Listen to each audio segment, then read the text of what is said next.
मेरी ननद के बारे में जो हकीकत सामने आई उसने मेरी दुनिया हिला कर रख दी। मैं हमेशा सोचती थी कि आखिर 2 माह बाद वो कैसे प्रेग्नेंट हो जाती है।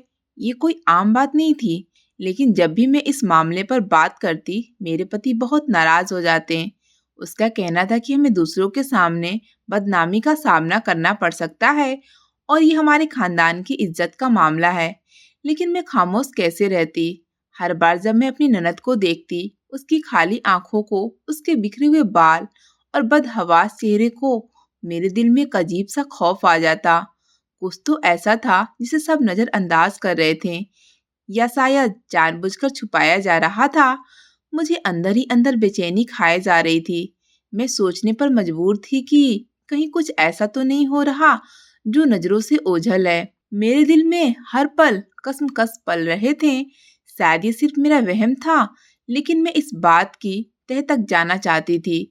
इसलिए मैंने एक बहुत ही खतरनाक कदम उठाया। पति की गैर मौजूदगी में मैंने अपनी ननद के कमरे में एक छोटा सा खुफिया कैमरा लगा दिया। कुछ खास नजर ना आया। दूसरा दिन भी वैसे ही गुजरा और मुझे लगा कि शायद मैं गलत सोच रही थी। मगर तीसरे दिन नजरें एक स्क्रीन पर जमी रह गई। तीसरे दिन जो कुछ मैंने देखा उसने मेरे जिस्म से जैसे जान ही निकाल दी। मेरी सांस हलक में आट की और जिस्म कांपने लगा। ये हकीकत, ये भयानक सच्चाई मैंने कभी कल्पना भी नहीं किया था। क्या ऐसा भी मुमकिन हो सकता है? कमरे में होने वाले वो मंजर मेरे जहन में गुजरने लगे। मेरा दिमाग सुन्न हो गया। दिल तेजी से धड़कने लगा। मैं चीखना चाहती थी, रोना चाहती थी, मगर मुझ में हिलने की भी हिम्मत नहीं रही। जैसे ही मैंने वीडियो का आखिरी मंजर देखा, मेरे पैरों तले से जमीन निकल गई। मैंने जल्दी से कैमरा बंद किया, कांपते हाथों से उसे उठाया और दीवार का सहारा लेकर खड़ी हुई। मैं जानती थी कि अब यहाँ एक लम्हा भी रुकना मेरे लिए खतरनाक था। मैं दरवाजे की तरफ बढ़ी, लेकिन मेरे कदमों में जान ही नहीं थी। ऐसा लगा जैसे मेरे जिस्म से सारी खून खींच ली गई हो। मुझे जल्दी ही यहाँ से निकलना था। मेरे लिए इस घर में और रुकना नामुमकिन था। मैं जानती थी कि अगर किसी को पता चल गया कि मैंने यह सब देख लिया है, तो मेरे साथ कुछ भी हो सकता है। मैंने अपनी सारी हिम्मत जमा की, दरवाजा खोला और कांपती टांगों के साथ घर से बाहर भाग निकली। मेरा नाम सीमा है, मेरी उम्र 22 साल है और मैं अपने पापा के साथ एक आम सी जिंदगी गुजार रही थी। मेरी जिंदगी हमेशा से बहुत सादी रही थी। चंद गिने चुने ख्वाब और पापा की बेपनाह मोहब्बत। माँ की मौजूदगी में सब कुछ ठीक लगता था, मुकम्मल सा। मगर जब वो चली गई तो सब कुछ बदल गया। माँ के बगैर घर की दीवारें सूनी लगती थी। हर चीज वीरान सी महसूस होती थी। पापा कुछ ज्यादा ही परेशान रहने लगे थे। वो पहले की तरह मुझसे हर फैसले में राय नहीं लेते थे, बस खुद ही सब कुछ तय करने लगे थे। उनकी खामोशी के पीछे छिपी बेचैनी को मैं रोज महसूस करती थी। वो अक्सर मुझे अकेला घर छोड़ने से घबराते थे, बार बार चेतावनी करते कि दरवाजे अच्छी तरह बंद रखूं, किसी अजनबी से बात ना करूं। मैं समझती थी कि वो फिक्र करते हैं, मगर मैंने कभी उनकी परेशानी की असली वजह पर गौर ही नहीं किया था। और फिर वो दिन आ गया जब मुझे सब कुछ समझ में आ गया। वो रात जिसने मेरी जिंदगी हमेशा के लिए बदल दी। रात काफी हो चुकी थी। पापा हमेशा की तरह दुकान पर थे और मैं घर में अकेली थी। वैसे तो मेरे लिए कोई नई बात नहीं थी, मगर उस रात का माहौल ही अजीब था। बाहर गली में पूरा सन्नाटा था और एक गैर नामुमकिन खामोशी हर चीज पर थी, जैसे हवा में कोई छुपा हुआ खतरा हो। मैंने कई बार खिड़की से बाहर झांका, मगर अंधेरे में कुछ नजर नहीं आ रहा था। फिर अचानक मैंने कुछ सुना, किसी के कदमों की आहिस्ता आहिस्ता बढ़ती हुई चाप, जैसे कोई हमारे घर के इर्द गिर्द घूम रहा हो। मेरा दिल जोर जोर से धड़कने लगा। मैंने रोशनी बंद कर दी और दबे कदमों दरवाजे के करीब जाकर सुनने लगी। कदमों की चाप और सरगोशी, क्या कोई दरवाजा खोलने की कोशिश कर रहा था? मुझे यकीन हो गया कि मैं सिर्फ वहम का शिकार नहीं हो रही, सच में कोई बाहर था। फिर हल्की हल्की सरगोशियां सुनाई देने लगी, जैसे 2 या 3 लोग आपस में कुछ कह रहे हों। मैंने खुद को तसल्ली दी कि शायद मोहल्ले की किसी राहगीर की आवाज हो, मगर फिर कुछ ऐसा हुआ जिसने मेरे जिस्म में सनसनी दौड़ा दी। दरवाजे के हैंडल पर किसी का हाथ पड़ा। मेरी सांसें रुक गई। कोई आहिस्ता आहिस्ता दरवाजा खोलने की कोशिश कर रहा था। मैंने फौरन दरवाजे की कुंडी मजबूती से पकड़ ली और दबे कदमों पीछे हट गई। मेरी उंगलियां कांपने लगी, माथे पर पसीना आ गया। मैंने सोचा कि अगर उन्होंने जबरदस्ती दरवाजा खोल लिया तो, अगर वो घर के अंदर आ गए तो मैं अकेली थी। मेरे यहाँ कोई बचाने वाला नहीं था। मेरे दिमाग में बस एक ही ख्याल आया, पिछले दरवाजे से निकलकर कहीं पनाह ले लूं। मैंने जल्दी से चादर ओढ़ी और धीरे से पिछले दरवाजे की कुंडी खोली। दरवाजा चरचरा कर खुला और मेरे दिल की धड़कन और तेज हो गई। अगर बाहर मौजूद लोग मुझे सुन लेते तो, मगर मेरे पास वक्त नहीं था। मैंने सांस रोकी और दबे कदमों गली से निकली। मेरे दिल में खौफ था, मगर मैं जानती थी कि यहाँ रुकना खतरे से खाली नहीं। गली में हल्की सी रोशनी थी, मगर कोई चीज नजर नहीं आ रही थी। मैंने जल्दी जल्दी चलना शुरू किया, अपनी हर आहट को सुनने की कोशिश करती रही। जैसे मैं सुमन आंटी के दरवाजे पर पहुंची, मैंने उनका दरवाजा जोर जोर से बजाया। दरवाजा खुला और मैं तकरीबन अंदर गिर पड़ी। आंटी ने हैरत से मुझे देखा। मैं हाफ रही थी, मेरा चेहरा पसीने से तर था। मैंने जल्दी जल्दी उन्हें सब कुछ बताया और उन्होंने मुझे फौरन अंदर बुला लिया। मैंने दरवाजा बंद होता देखा और तब जाकर मेरे दिल को कुछ सुकून मिला। मेरे जहन में बस एक ही सवाल था, वो लोग कौन थे? क्या वो चोर थे या कुछ और? जब पापा आए तो मैं उनके साथ घर वापस लौटी। पापा को जब आंटी ने सारी बात बताई तो वो खामोश हो गए।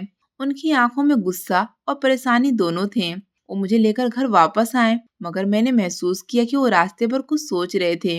घर पहुंचकर उन्होंने दरवाजे के ताले चेक किए और फिर एक गहरी सांस ली। अगली सुबह पापा ने जो फैसला सुनाया, उसने मेरे दिल में एक तूफान खड़ा कर दिया। बेटा, मैंने तुम्हारे लिए एक अच्छा रिश्ता देखा है। लड़का सुलझा हुआ है, बैंक में अच्छी नौकरी करता है। मुझे लगता है कि तुम्हारे लिए बेहतरीन होगा। मेरा दिल धक से रह गया। ये सब कुछ इतनी जल्दी? क्या पापा को लगा कि मैं अब इस घर में सुरक्षित नहीं हूँ? क्या वो मेरी हिफाजत के लिए मुझे जल्द से जल्द शादी करना चाहते हैं? पापा, इतनी जल्दी? मैंने हल्की आवाज में कहा, जैसे खुद को भी यकीन ना हो कि मैं ये कह रही हूँ। पापा ने गहरी सांस ली, जैसे कोई बहुत भारी बोझ उनके सीने पर रखा हो। बेटा, तुम्हें मैं बेसहारा नहीं दे सकता। मैं नहीं चाहता कि मेरे बाद तुम्हें कोई सहारा ना मिले। मैं बस ये चाहता हूँ कि तुम एक अच्छे घर में चली जाओ, जहाँ तुम्हारी हिफाजत हो सके। मैंने पापा की आंखों में वही खौफ देखा जो मैंने माँ के आखिरी दिनों में उनकी आंखों में देखा था। वो अकेले रह जाने से डरते थे। वो मुझे असुरक्षित नहीं देखना चाहते थे। मैं खामोश रही। मैं जानती थी कि जो रात मैंने गुजारी, वो मेरे लिए एक वार्निंग थी। चंद दिन के बाद करण और उसके पापा हमें देखने के लिए आए। वो दिन मेरे लिए किसी अजीब ख्वाब की तरह था। एक ऐसा ख्वाब जिसमें हकीकत और वहम के दरमियान की लकीर धुंधली हो चुकी थी। मैं खुद को यकीन दिलाने की कोशिश कर रही थी कि ये सब आम है।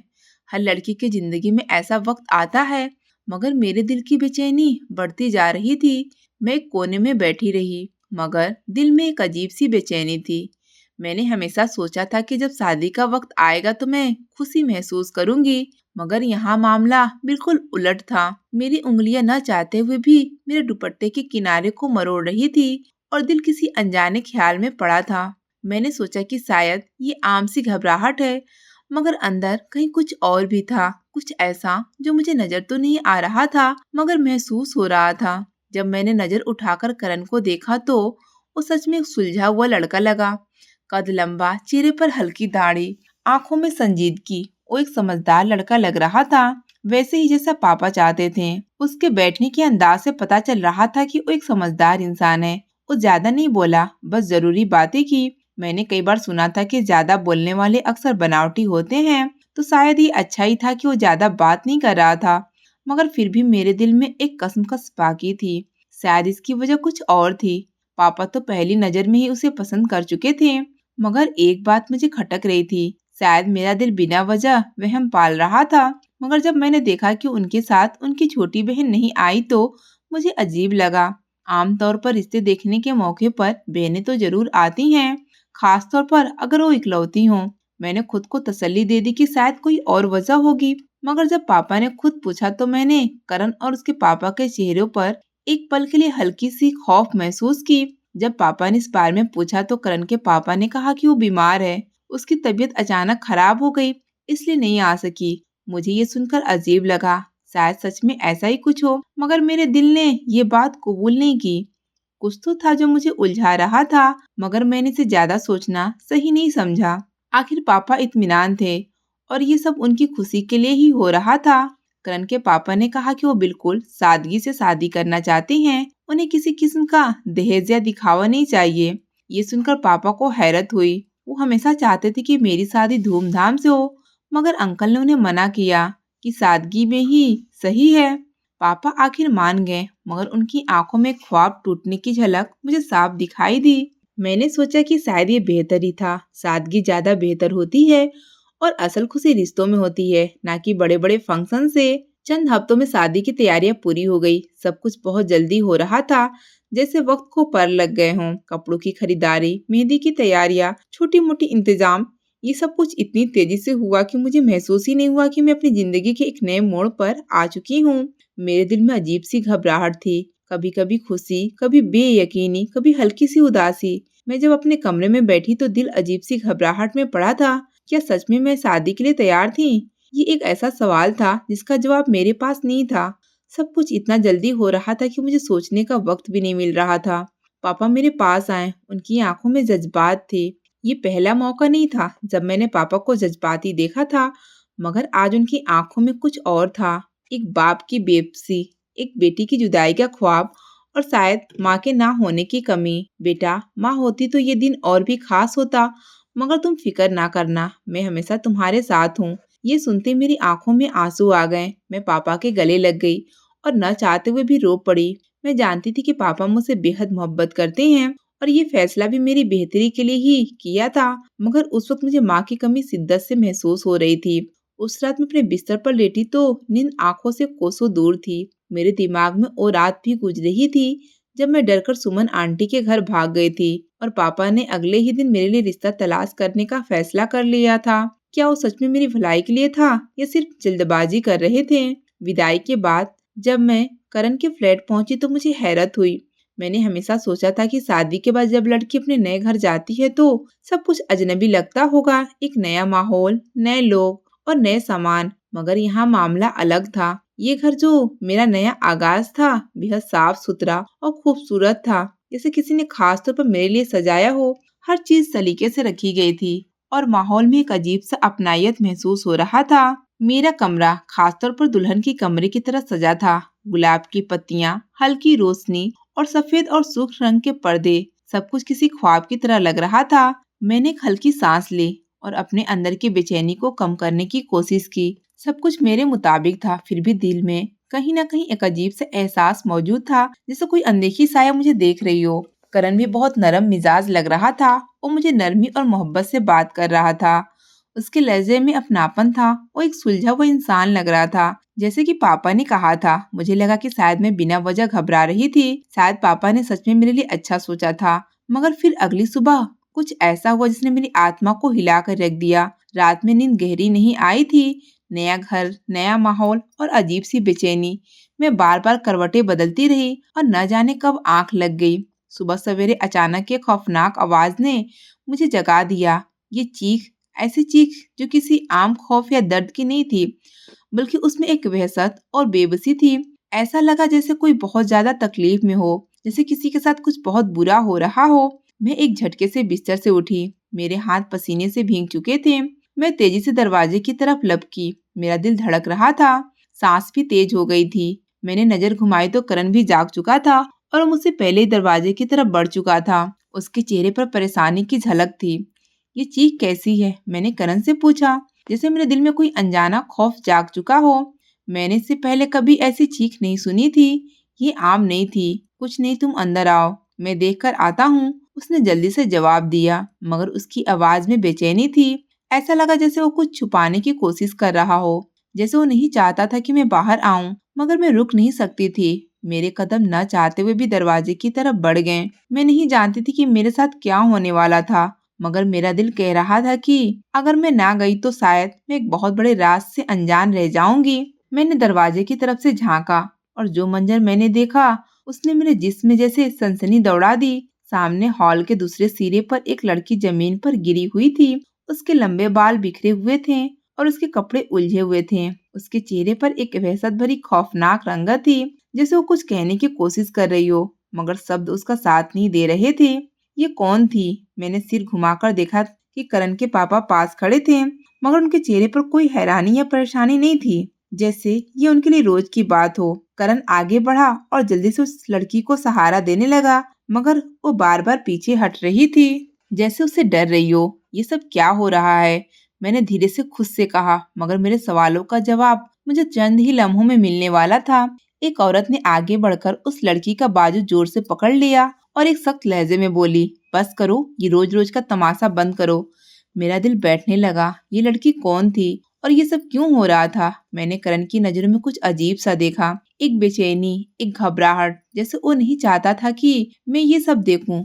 फिर अचानक लड़की की नजरें मुझ पर पड़ी और मुझे देखकर दंग रह गई।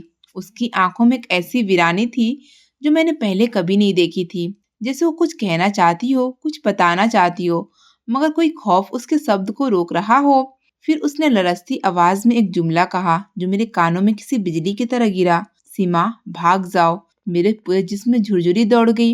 ये कौन थी और इसे मेरा नाम कैसे मालूम था? मेरा दिमाग सुन्न होने लगा। मैंने करण की तरफ देखा। उसका चेहरा पहले से ज्यादा संजीदा हो चुका था, जैसे वो चाहता था कि मैं एक लफ्ज भी ना बोलूं। ये सब क्या हो रहा था? मेरी शादी को सिर्फ एक दिन हुआ था और मैं पहले ही दिन किसी भयानक राज में उलझ चुकी थी। मुझे समझ ही नहीं आ रहा था कि मैं क्या करूं। मेरा दिल एक ही बात कह रहा था कि यहाँ कुछ बहुत गलत हो रहा है। वो लड़की मैली कुचैली, बिखरे बाल, चेहरे पर खौफ की परछाइयां, ये सब क्या था? सोच सोच कर मेरा दिमाग फटा जा रहा था। ये मंजर मेरे लिए नाकाबिले यकीन था। दिल तेजी से धड़कने लगा और हाथ सुन पड़ गए।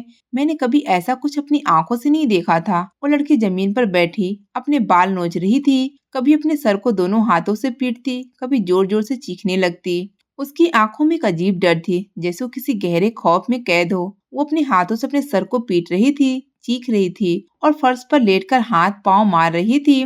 करण आगे बढ़ा, जैसे वो सारी हालात का आदी हो, जैसे कोई नई बात ना हो। वो झुककर उसके कंधों को थामने की कोशिश कर रहा था, नरमी से समझा रहा था, मगर वो लगातार तंग कर रही थी। पायल, बस करो, देखो सब ठीक है, तुम्हें कुछ नहीं होगा, बस चुपचाप से बैठो प्लीज। मैंने बड़ी मुश्किल से अपने कदमों को आगे बढ़ाया और करण को देखा जो उसे काबू करने की कोशिश कर रहा था, मगर वो खुद भी थका हुआ लग रहा था, जैसे ये सब उसकी जिंदगी के रोज का रूटीन हो।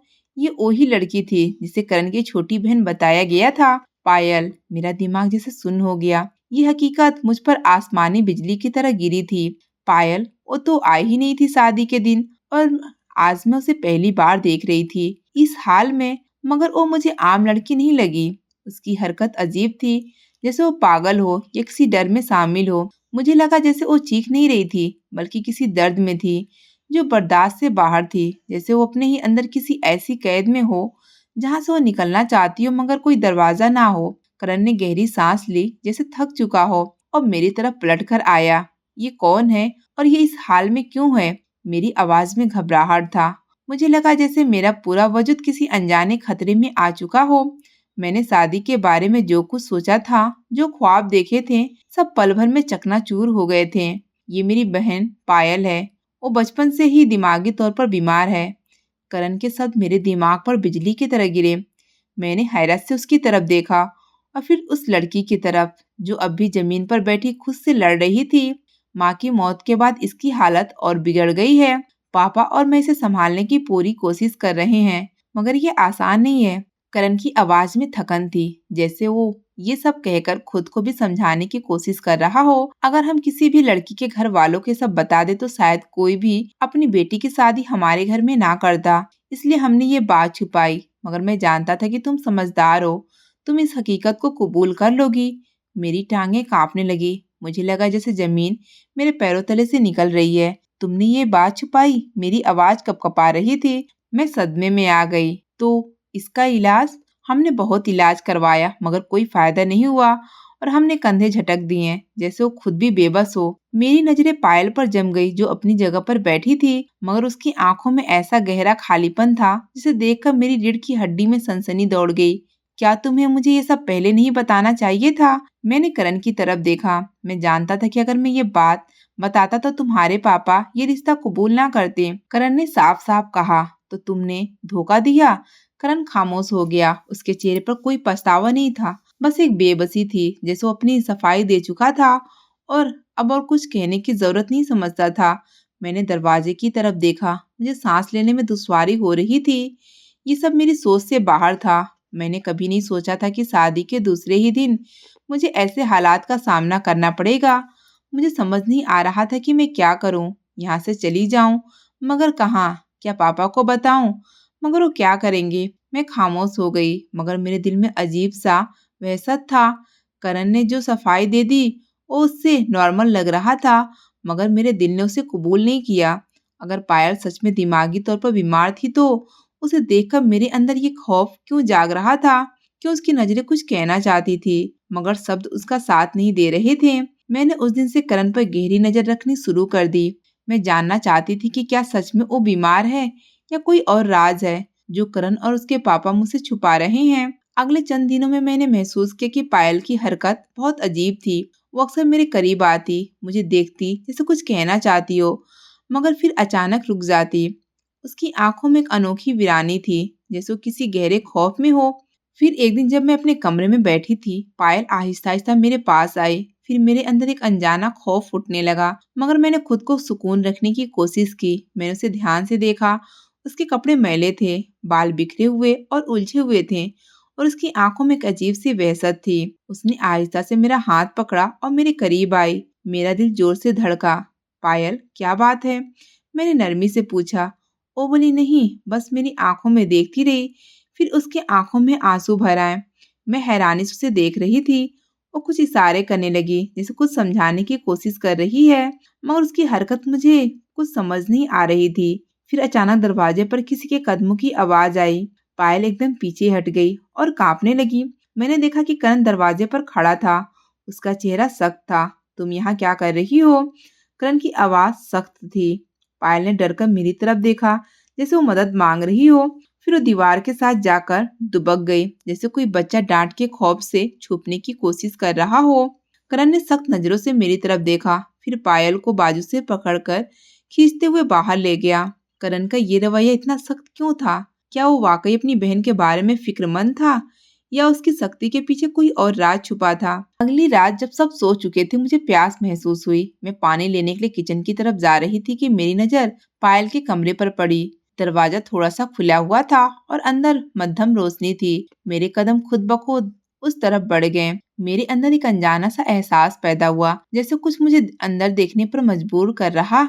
मैंने आहिस्ता से अंदर झांका और जो मंजर मेरे सामने आया उसने मेरे पैरों तले से जमीन निकाल दी। पायल फर्श पर पड़ी कांप रही थी। उसका चेहरा सुर्ख हो रहा था और उसकी सांसें भी तेज थी। वो बार बार अपने बाजुओं को जोर से झड़क रही थी, जैसे खुद को काबू में रखने की कोशिश कर रही हो। पायल, तुम ठीक हो? मैंने तेजी से अंदर जाकर उसे सहारा दिया। वो मुझसे नजर मिलाने से कतरा रही थी, जैसे उसे किसी बात का खौफ हो। उसकी आंखों में बहुत तकलीफ थी, जैसे वो कुछ कहना चाहती हो मगर कह ना सकती हो। फिर वो आहिस्ता से मेरे कान के करीब आई और मध्यम आवाज में बोली, मुझे बचा लो। मेरा दिल जैसे सीने में धड़कना भूल गया। क्या मतलब? मैंने घबराकर पूछा, मगर इससे पहले कि वो और कुछ कह पाती, अचानक दरवाजा जोर से खुला और मेरे ससुर अंदर दाखिल हुए। उनके चेहरे पर गुस्से के आसार थे। तुम यहाँ क्या कर रही हो? उनकी आवाज सख्त थी। मैं बौखला गई। ये बीमार है, मैं इसे देख रही थी। मेरे ससुर ने मुझे सख्त नजरों से घूरा, फिर पायल की तरफ देखा। इसे कुछ नहीं हुआ, तुम अपने कमरे में जाओ। मैंने कुछ बोलने के लिए लब खोले, मगर करण भी अंदर आ चुका था। सीमा, तुम परेशान मत हो, पायल को बुखार है, हम इसे संभाल लेंगे। करण का लहजा पुरसुकून था, मगर उसकी नजरों में कुछ ऐसा था जिसने मुझे बेचैन कर दिया। मैं चुपचाप खड़ी रही। क्या वाकई ये सब सच था या मुझसे कुछ छुपाया जा रहा था? अगली सुबह जब मैं उठी तो मेरे दिमाग में कल रात की घटना की गूंज थी। पायल की सरगोशी, उसकी आंखों में खौफ, करण और उसके बाप का रवैया, सब कुछ मुझे एक अजीब कहानी का हिस्सा लग रहा था। मुझे बचा लो, ये सब बार बार मेरे दिमाग में गुज रहे थे। मैंने तय कर लिया कि मैं सच का पता लगा कर रहूंगी। अगले दिन जब करण दफ्तर गया और मेरे ससुर बाहर थे, मैंने चेतना आंटी को बुलाया, जो कभी कभार पायल की देखभाल के लिए आती थी। ये मेरा मौका था। मैं जानती थी कि घर की किसी सदस्य से मुझे सच सुनने को नहीं मिलेगा, मगर शायद चेतना आंटी को जानती हो। वो बरसों से इस घर में आ रही थी। उनके चेहरे पर हमेशा एक अजीब सा खौफ रहता था। आंटी जी, आप कितने अरसे से यहाँ आ रही हैं? मैंने पूछा। चेतना आंटी ने इधर उधर देखा, जैसे यकीन कर रही हूँ कि कोई सुन ना रहा हो। फिर उन्होंने आहिस्ता से कहा, कई साल हो गए मैडम जी, मगर मैं सिर्फ जरूरत के वक्त आती हूँ। ये लोग मुझे ज्यादा देर यहाँ रहने नहीं देते।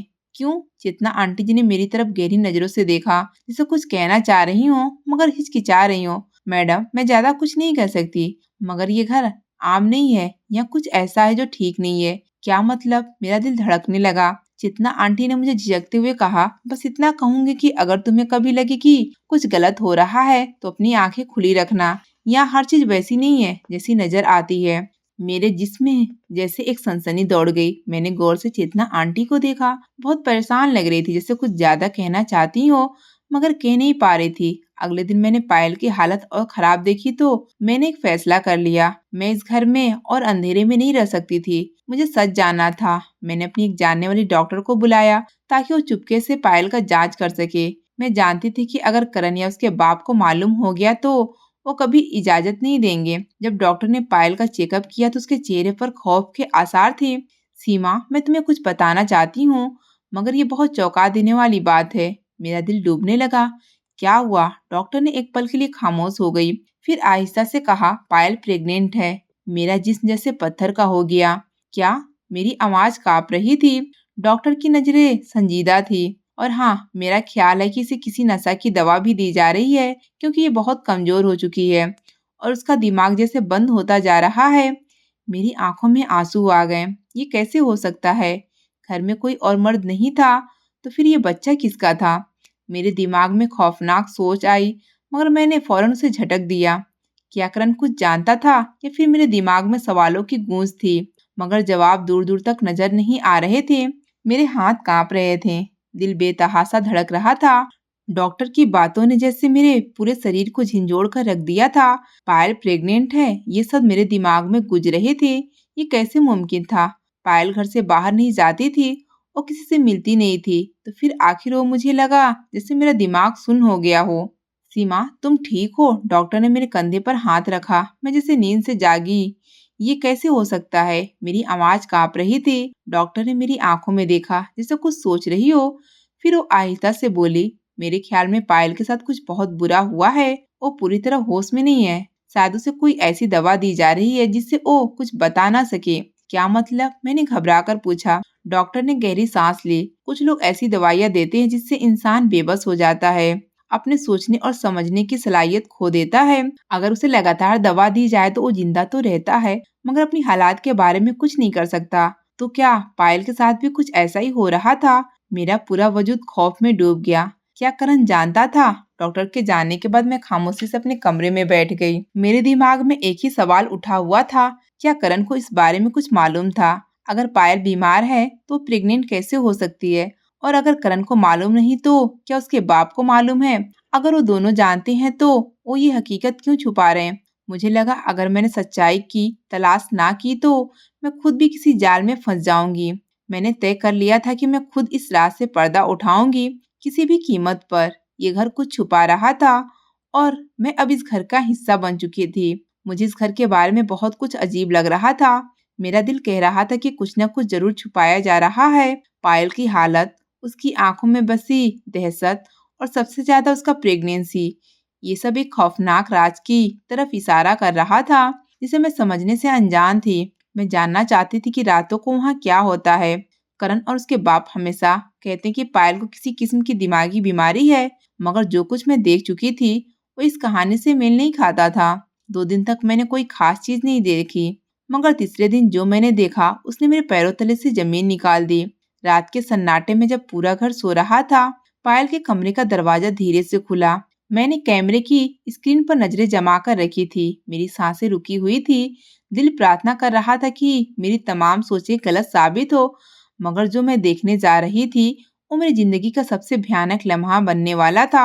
मेरे ससुर अंदर आए। मेरा दिल एक लम्हे के लिए धड़कना भूल गया। उन्होंने दरवाजा आहिस्ता से बंद किया और आगे बढ़े। पायल खामोशी से बैठी थी, जैसे उसे कुछ समझ ना आ रहा हो। उसकी आंखें वीरान थी, जैसे एक बेजान पुतले की तरह, जैसे वो जिंदा होते हुए भी मर चुकी हो। फिर जो हुआ मैं बयान भी नहीं कर सकती। मेरा जिस्म खौफ से कांपने लगा। मेरी आंखों के सामने जो मंजर था वो ऐसा था कि मेरे अंदर की तमाम चीखें गुम हो गई। मैंने कांपते हाथों से लैपटॉप बंद कर दिया मगर मेरे आंसू नहीं रुक रहे थे। ये सब कुछ मेरे अपने ससुर ने किया था। अगली सुबह मैंने जल्दी से करण को बुलाया। मैंने फैसला किया था कि मैं उसे सब कुछ बताऊं, कि मैं खुद को काबू में रखने की कोशिश कर रही थी मगर मेरे अंदर तूफान था। करण, मैं तुमसे एक जरूरी बात करना चाहती हूँ। मेरी आवाज संजीदा थी। करण ने मोबाइल देखते हुए लापरवाही से कहा, हाँ बोलो। पायल ओ प्रेग्नेंट है। ये सुनते ही करण का रंग बदल गया और उसके हाथ कांप गए और आंखों में एक अजीब सी बेचैनी भर आई। क्या? तुम्हें ये किसने बताया? मैंने डॉक्टर को बुलाया था। करण, ये कैसे मुमकिन है? मैंने उसकी आंखों में झांकते हुए पूछा। करण खामोश रहा। उसकी खामोशी मुझे बेचैन कर रही थी। और करण, तुम्हें मालूम है ना? मैंने सख्त लहजे में कहा। और करण ने मुझे सख्त नजरों से देखा, फिर आहिस्ता से बोला, ये तुम्हारा मसला नहीं है सीमा, तुम इसमें मत पड़ो। ये मेरा मसला नहीं है। मैं चीख पड़ी। ये मेरी ननद है। मैंने अपनी आंखों से सब कुछ देखा है। मैं जानती हूँ कि तुम्हारे बाप ने क्या किया है। ये सुनते ही करण का चेहरा खौफनाक हो गया। उसकी आंखों में वही साया उभर आया जो मुझे हमेशा से परेशान करता था। तुमने क्या देखा? उसने आहिस्ता से पूछा, मगर उसके लहजे में खतरा छुपा था। सब कुछ, और मैं खामोश नहीं रहूंगी। करण ने एक पल के लिए कुछ सोचा, फिर धीरे से मुस्कुराया। सीमा, तुम बहुत मासूम हो। तुम्हें क्या लगता है कि तुम चीखोगी और लोग तुम्हारी बात मान लेंगे? मैं पुलिस को बुलाऊंगी, मैंने धमकी दी। करण आगे बढ़ा और मेरे बाजू को जोर से पकड़ लिया। पुलिस? अच्छा, तुम्हें मालूम है इस घर में जो भी जबान खोलता है वो कभी वापस नहीं आता। मेरा दिल दहल गया। करण की गिरफ्त सख्त थी। तुम्हें लगता है कि तुम भाग जाओगी? करण ने कड़क लहजे में कहा, ये सब तुम्हारे साथ भी हो सकता है सीमा। अगर तुमने जबान बंद नहीं की तो तुम भी पायल की तरह बन जाओगी। अब मेरे पास ज्यादा वक्त नहीं था, मुझे कुछ करना था। मैं जानती थी कि करण और उसके बाप को मालूम हो चुका है कि मैंने हकीकत देख ली। अब वो मुझे भी खामोश करने की कोशिश करेंगे। अगली रात जब करण उसके बाप बाहर गए, मैंने जल्दी से अपना लैपटॉप लिया, पायल को लिया और कुछ जरूरी सामान लेकर घर से बाहर निकल आई। मेरी सांसें तेज थी, दिल जोर जोर से धड़क रहा था। खौफ के साए मेरे पीछे थे, लेकिन मैं रुक नहीं सकती थी। मेरे पास वक्त बहुत कम था और खतरा बहुत ज्यादा। अगर उन्होंने मुझे देख लिया तो? ये सोच मेरे दिल को दहला रही थी, मगर मैंने अपने कदम नहीं रोके। मैं जानती थी कि अगर आज मैंने हिम्मत ना की तो शायद फिर कभी नहीं कर पाती। गलियां अंधेरे में डूबी हुई थी। मैंने अपनी चादर को मजबूती से लपेट लिया, पायल की कमजोर कलाई थाम ली और तेज तेज कदमों से चलने लगी। पायल निढाल थी, जैसे उसके अंदर की सांस खत्म हो चुकी हो। वो मुश्किल से मेरे साथ कदम मिला रही थी, मगर मैंने उसे सहारा दिया। बस थोड़ा सा और पायल, हम सुरक्षित जगह पहुंचने वाले हैं। भगवान ने साथ दिया। मैं पायल को लेकर सीधे अपने पापा के घर पहुंची। पापा दरवाजे पर मुझे देखकर दंग रह गए। मैंने बगैर कुछ कहे दरवाजे की दहलीज पार की और पायल को सोफे पर बिठाया। सीमा, ये सब क्या हो रहा है? पापा की आवाज में घबराहट थी। पापा, मुझे आप पर भरोसा है। मैं जो कुछ बताने जा रही हूँ शायद वो आपको नाकाबिले यकीन लगे, मगर मैं सच बोल रही हूँ। फिर मैंने सब कुछ बयान कर दिया। पायल की हालत, उसकी प्रेगनेंसी, मेरे ससुर की दरिंदगी, खुफिया कैमरे में कैद भयानक सच, हर चीज सुनकर पापा लरज गए। ये कैसे हो सकता है? उनकी आवाज कांप गई थी। पापा, मैंने अपनी आंखों से सब कुछ देखा है। हमें पुलिस को खबर देनी होगी। पापा ने अपने हाथों से फोन उठाया और पुलिस को बुला लिया। पुलिस जल्दी हमारे घर पहुंच गई। पहले उन्हें खुफिया कैमरे की रिकॉर्डिंग दिखाई और उन्होंने हर चीज ध्यान से सुनी, मगर जो सच सामने आया वो और भी ज्यादा खौफनाक था। ये पहला मौका नहीं था जब उन्होंने किसी लड़की को यूं शिकार बनाया था। हर 2-3 साल के बाद किसी नई जगह जाकर एक नई लड़की को अपने जाल में फंसाते हैं, उसे शादी करते और फिर उस पर वही जुर्म करते जो पायल पर हुआ था। ये सुनकर मेरे होश उड़ गए। क्या? हाँ, पुलिस इंस्पेक्टर ने कहा। हमने जब पायल की हकीकत निकलवाई तो हमें पता चला कि वो करण की बहन नहीं बल्कि उसकी पिछली बीवी थी। लेकिन वो पागल क्यों है? मैंने बेयकीनी से सवाल किया। इंस्पेक्टर ने गहरी सांस ली, फिर आहिस्ता से कहा, क्योंकि करण और उसके बाप ने उसे नशे में डाल दिया था ताकि वो हकीकत किसी को बता ना सके। मेरी आंखों में आंसू आ गए। ये दरिंदे हैं सीमा जी, इंस्पेक्टर ने कहा। हमें और तहकीकात करनी होगी, लेकिन हमें लगता है कि ये दोनों पहले भी ये सब कुछ कर चुके हैं। पुलिस ने करण और उसके बाप को गिरफ्तार कर लिया। जब करण को गिरफ्तार किया गया तो उसने सब कबूल कर लिया। हाँ, मैंने ये सब किया है और मैं ऐसे दोबारा भी कर सकता था। तुमने 5 शादियां की? इंस्पेक्टर ने सवाल किया। करण ने हंसकर सर हिलाया। और हर बार मैंने यही खेल खेला। मैं खुश था कि हमने तुम्हें भी फंसा लिया, मगर तुम तो बहुत सही निकली सीमा। मेरे बदन में सनसनी दौड़ गई। पुलिस की तहकीकात आगे बढ़ रही थी और जो सच सामने आ रहा तो मेरे सोच से कहीं ज्यादा था। ये सिर्फ पायल के साथ होने वाला जुर्म नहीं था, बल्कि एक ऐसा जुर्म था जो सालों से जारी था। ये दोनों बाप और बेटे का कारोबार था। बेसहारा लड़कियों को अपने जाल में फंसाना, उन्हें प्रेग्नेंट करना, फिर उनके बच्चे को दूसरे देशों में वे औलाद जोड़ी को बेचना। हमेशा ऐसी लड़की की तलाश की जाती थी जो या तो बहुत गरीब होती या फिर बेसहारा। ये सब कुछ वो बाप बेटा इसलिए करते थे ताकि उस लड़की का बच्चा दूसरे देशों में बे औलाद जोड़े को बेच दिया जाए। मेरे दिल में दुखों का एहसास पैदा हुआ। ये लोग कितनी औरतों की जिंदगी बर्बाद कर चुके थे। पुलिस ने और खोज लगाई और मालूम हुआ कि करण की पांचों बीवियां या तो गायब थी या फिर पागल खाने में एडमिट करवा दी गई थी। जब वो लड़की उनके काम की नहीं रहती थी तो वो उसे पागल खाने में एडमिट करवा देते थे। ये जान के आज मेरी सांस रुकने लगी। क्या मैं भी इसी अंजाम का शिकार होने वाली थी? अगर मैंने कुछ ना किया होता तो आज मेरी कहानी भी वही होती जो पायल और इन बदकिस्मत लड़कियों की थी। पुलिस ने करण के बारे में और तलाश करने के लिए तहकीकात तेज कर दी। मेरे पापा ने भगवान का शुक्र अदा किया कि उन लोगों ने अभी मुझे कोई नुकसान नहीं पहुंचाया था। मैं पापा के साथ बैठकर सोचती रह गई कि अगर मैं खामोश रहती, अगर मैं हकीकत जानने की कोशिश ना करती, अगर मैं डर जाती तो आज मैं कहाँ होती। लेकिन सबसे बड़ा सवाल ये था कि ये सिलसिला कब से जारी था और क्या कोई और ऐसी लड़कियां थीं जो अभी तक इनके शिकंजे में फंसी हुई थी। मैं जानती थी ये मामला सिर्फ करण और उसके बाप के पकड़े जाने से नहीं होगा। पुलिस को उनके पूरे नेटवर्क तक पहुंचाना था ताकि और किसी मासूम लड़की की जिंदगी बर्बाद ना हो। मैंने तय कर लिया कि मैं इन जालिमों के खिलाफ अपनी आवाज उठाऊं और उन बेसहारा लड़कियों के लिए कुछ करूंगी जो किसी न किसी करण जैसे दरिंदे के जाल में फंसी हुई थी। ये मेरा इंतकाम था, सिर्फ अपने लिए नहीं बल्कि उन तमाम लड़कियों के लिए जिनकी आवाज कभी किसी ने नहीं सुनी। कई हफ्ते पुलिस की जांच चलती रही। किस अदालत में गया, करण और उसके बाप को तो उम्र कैद की सजा हो गई। पायल को अस्पताल ले जाया गया जहां उसे इलाज मिला। महीनों बाद उसकी हालत बेहतर होने लगी। वो बोलने लगी, अपनी खोई हुई जिंदगी को वापस पाने की कोशिश करने लगी और मैं अपनी जिंदगी को नई मकसद के साथ गुजारने का फैसला किया। मैंने तय किया कि मैं ऐसी औरतों की मदद करूंगी जो घरेलू हिंसा का शिकार होती हैं। अगर मैंने पायल की सारे को यूं ही नजरअंदाज कर दिया होता और कमरे में खुफिया कैमरा न लगाया होता और खुशी से करण की हर बात मान ली होती तो मैं भी आज किसी पागल खाने में कैद होती या मौत के घाट उतारी जा चुकी होती। जिंदगी कभी भी इतनी आसान नहीं होती जितनी नजर आती है। कभी बहुत खतरा होता है, कभी भी किसी अजनबी पर आंख बंद के भरोसा न करें। दोस्तों, उम्मीद करती हूँ आपको हमारी कहानी पसंद आई होगी। कहानी पसंद आई है तो वीडियो को लाइक करें, चैनल पर नए हैं तो चैनल को सब्सक्राइब करें और हाँ, नोटिफिकेशन को जरूर दबाएं ताकि अगली अपडेट सबसे पहले आपको मिले।